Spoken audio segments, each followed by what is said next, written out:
might take a little bit longer to load in a virtual machine as opposed to actually booting the ISO image on your hard drive. That's a process we'll cover later, but for right now, we're going to stick with VirtualBox, and it is a bit laggy, so I apologize for that. So here is the loading screen. It's very minimalistic running in VirtualBox.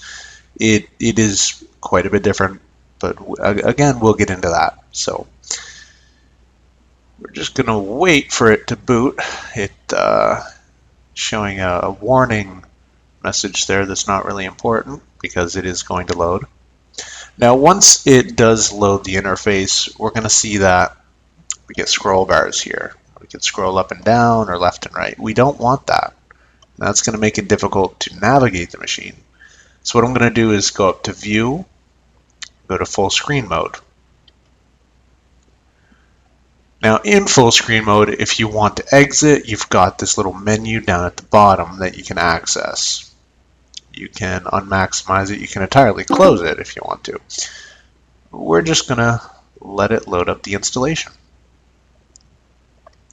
Now when loading the installation, you can try it first, or you can just install it straight to the disk, or the virtual disk in this case. So I'm going to click Install Ubuntu.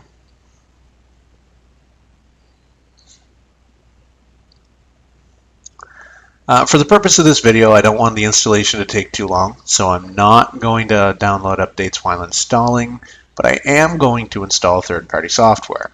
If you're using this on your personal machine and not a server, you're probably going to want this because this allows you to play MP3, MP4 videos, and a host of other file formats that it will recognize with proprietary third-party software. So we're going to hit Continue. So running in VirtualBox, it's going to be safe to erase disk and install Ubuntu. It's not going to erase your entire hard drive. It's going to use the 20 gigabyte virtual hard drive that we have predefined in previous steps. However, I want to show you a little bit more about the partitioning that we're going to be, again, diving into in a later video, but for right now, it's a good idea to have a bit of knowledge. So select something else and hit Continue. And this is our virtual disk drive. It's called SDA. What we're going to do is create a new partition table because we haven't, it's a fresh hard drive there. Hit Continue on that message, and we've got 21,000 megabytes of free space. Now we're going to create a partition which is going to serve as a swap area. Now swap space is basically like extra RAM that's, oh, I forgot to resize that. Let me change this here. I'm going to delete it and start again. So this is our free space. Create a swap drive. So in the Use As drop-down, select Swap Area.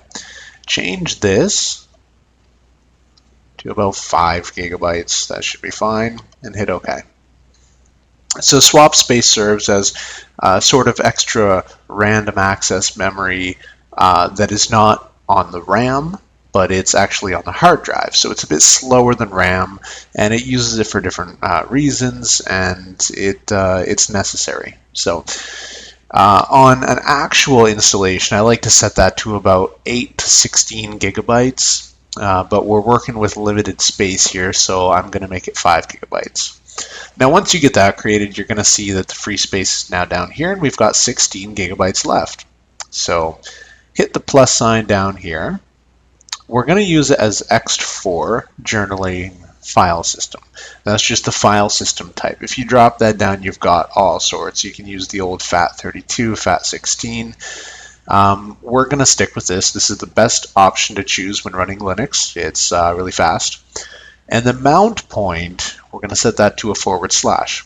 And what that is going to tell the installation is that we want to use this partition that we're creating right now, the 16 gigabyte partition, as the entire file system.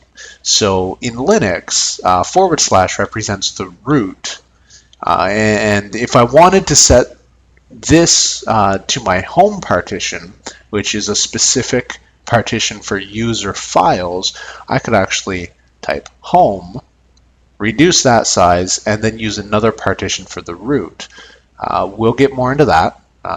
This is pretty flexible, so I'm just going to install everything to this partition and hit OK. The device for bootloader installation, typically we don't need to touch that at all. Ubuntu is pretty smart with determining where to install the bootloader. Now we're installing this in legacy mode, not EFI. If you've ever heard of EFI, it's an awesome technology to use when dual booting multiple operating systems. But as for this demonstration, we're in VirtualBox and we've only got one. So it's going to install it in a legacy mode, and the bootloader is going to be written to the very first sector of this disk drive. So when you're ready to move forward and you've got something that looks similar to this, hit Install Now. This is going to basically ask you, are you sure you want to make these changes, because everything is going to be lost for any partitions that you're going to format, which are these two here. Yes, we want to do this. Here we're going to choose our time zone. You've got smart areas where you can pick. You'll see the actual location down here. When you've chosen your time zone, hit continue. We're going to choose a keyboard layout. For most of us, this should be fine to use English US for the keyboard layout. If you've got any of these alternative keyboard layouts, you're going to want to choose the correct one. Otherwise, keys may be mapped incorrectly. I really can't help you with determining which one to use. You can actually type here to test. So if I want to make sure my left key under the A is a backslash, I'm going to click that, and it's not actually. That's weird. I never use that key anyway, so I always use the English US. Let me see if they've got English Canada. They've got UK. French Canada. We're going to stick with this even though one key is messed up. We've still got 1, 2, all the numbers and all the letters, so that's the most important thing. So hit continue once you've chosen the correct keyboard layout based on your keyboard. And now we're going to set up our user. The computer name, this can be anything you want. It's a way to identify your machine, both in computer language and if you're looking, for instance, on your router and you're trying to see what machines are connected, the computer's name will be shown. So I'm going to name this Megatron. And then choose your username and your password. And you've got some extra options here. Log in automatically or require password to log in. This one's more secure. If you throw caution to the wind, you might want to select this option. And then hit continue. Now we're presented with a little demonstration of what to expect with Ubuntu. You can use these icons to scroll left and right. This demonstrates the Software Center, where you can install and uninstall and manage software on your computer. Comes with a Rhythmbox music player, which is great. I've had no need to use anything else. So comes with some image software. GIMP, you can install it. It's not pre-installed. This is basically like an open source alternative to Photoshop, and it's got the video editor as well. Firefox is pre-installed. Chromium you can install, and you can also install Flash. Chromium is an open source version of Google Chrome. You can also install Google Chrome, and we're going to be going through that in the next video, which is going to be a basic configuration. You've got LibreOffice pre-installed. One great alternative to LibreOffice is called WPS Office, and I've actually had the pleasure to try that out recently. It doesn't use the ODT format, so it's not going to suit me. So I'm going to stick with LibreOffice once we get this installed. Here's an image of how you can customize your machine. You can set the background. Obviously, that's a feature you would expect with an operating system. You can also make other configurations, and we're going to get to that directly in the next video. And this is how to get support with Ubuntu. So Ubuntu has a lot of great outlets for asking questions or reporting bugs. There are bugs. You'll probably not encounter any, or if you do, they'll be small and really won't affect you, hopefully. We have some links here that we can go to once we reboot into the full operating system. This again is just the installer. Community.ubuntu.com. They've got forums.ubuntu.com and also ubuntu.com/support. They've also got chat. I think it's Freenode is the chat server. They've got their own channel on there. So we'll also look at that once we can reboot into the system. So for right now, I'm going to pause the screencast, and I will be back once the installation is done, and we can have a look at the system itself. Alright, so the installation has been a success, and at this point we need a restart. So I'm going to, and I'm also going to hover my mouse over this bar and select Devices and uncheck this disk.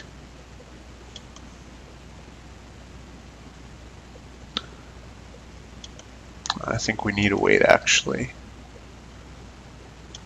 Alright. So this should restart now and take us into the Ubuntu system.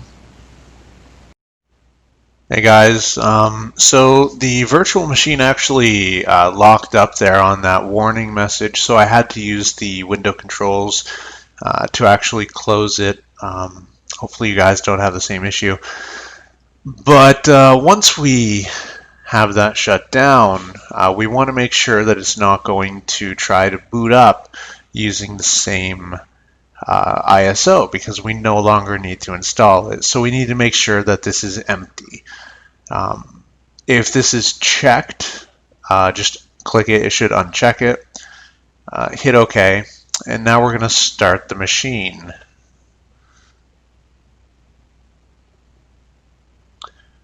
So it should be exactly the same as the previous boot process. It's going to show this screen, and then it should show the Ubuntu loading screen.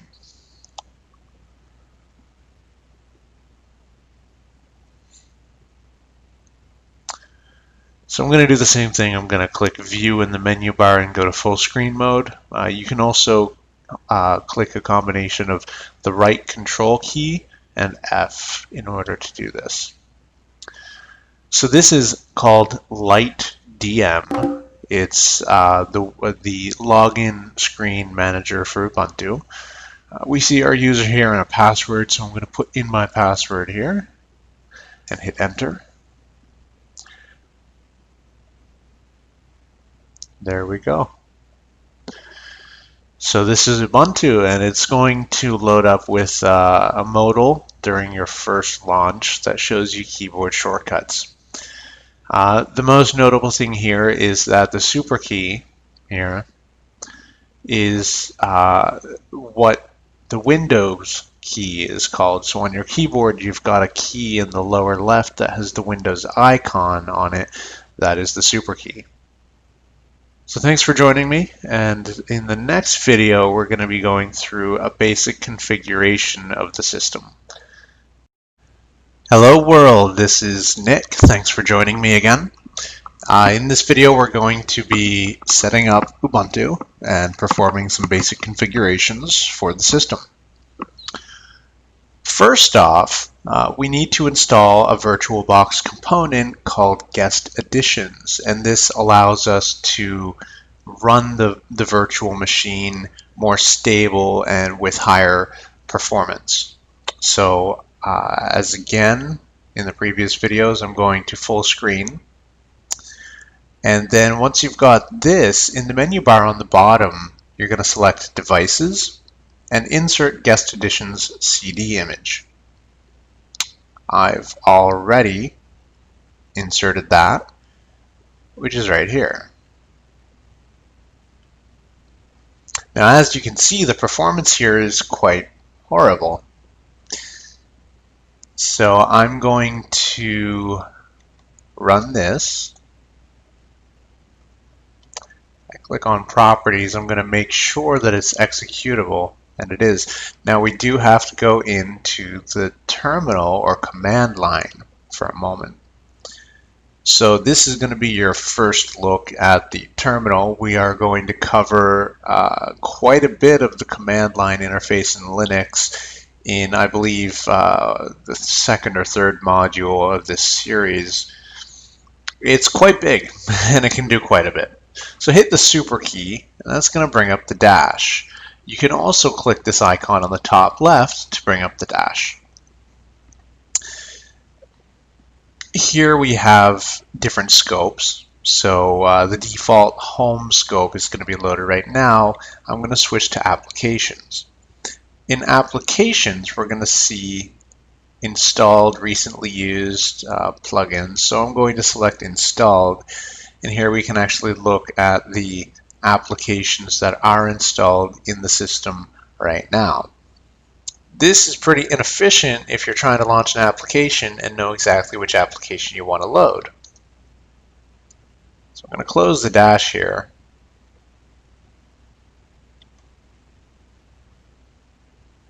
Turn to the desktop. I'm going to hit the super key to bring up the dash again, and I'm just going to start typing the application name that I want to run. In this case, it's going to be terminal, and you can see at this point, once I get term written in there, the first result is terminal. That's what I want to launch. If the application you are looking for is the first in the list, you can just hit enter, and it should launch that application. Now, there are shortcuts also in Linux to launch terminal, and one of them is to just click Control, Alt, and T on your keyboard at the same time. And that's going to bring up terminal here.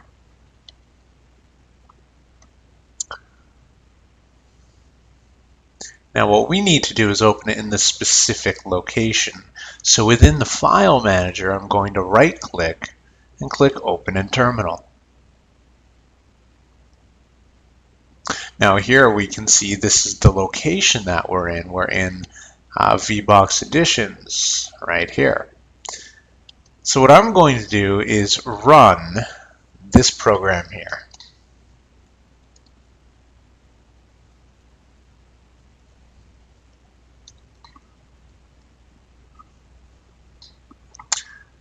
It must be run with administrative privileges, which means you need to add sudo to the beginning of this command.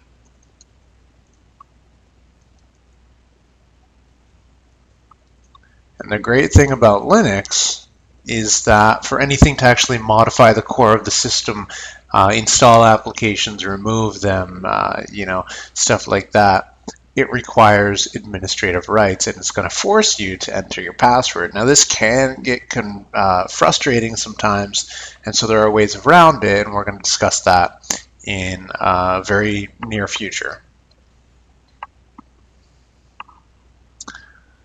Run files, or files with .run file extensions, can be run directly from the terminal by just basically typing the name of the file and run. Now, Why I put a period and a forward slash here is to indicate to the terminal that the file that we want to run is in the current directory. So period forward slash in Linux means current directory. And that would be this. This is the directory we're in. So this tells it that the file is in this directory, and the run extension automatically runs it. So we don't really need to, issue a whole ton of commands. It's pretty simple as far as running files. Now it's adding kernel modules. So the kernel, as we discovered in video 1, is called Linux. That is the kernel for Ubuntu, Debian, Fedora. Every Linux distribution out there uses Linux as the kernel. So the kernel's job is to translate between software and hardware. And so in this instance, what we've got right now is a screen resolution. It's pretty terrible. I think it's 1280 by 768. So it's very square, not widescreen. So what we're going to do by installing these modules, this is going to allow us to configure the screen resolution to that the hardware actually supports. And so that's why we need to install VirtualBox guest editions in order to get better performance. It's also very laggy right now, and what we should see is that once we reboot after installing these VirtualBox editions files, when we reboot, we should see a huge increase in performance, which is going to be great. Seems like this is going to take a little bit, so I'm going to pause the video and I'll be back when this successfully installs. Alright people, so it is done. So what we're going to do, as suggested on this line in the terminal right here, we may want to restart. So close this, and this is painfully laggy. It's not just, a bit laggy, it's pretty painful. So in the user menu here, the cog icon, we're going to go down to shutdown and select restart.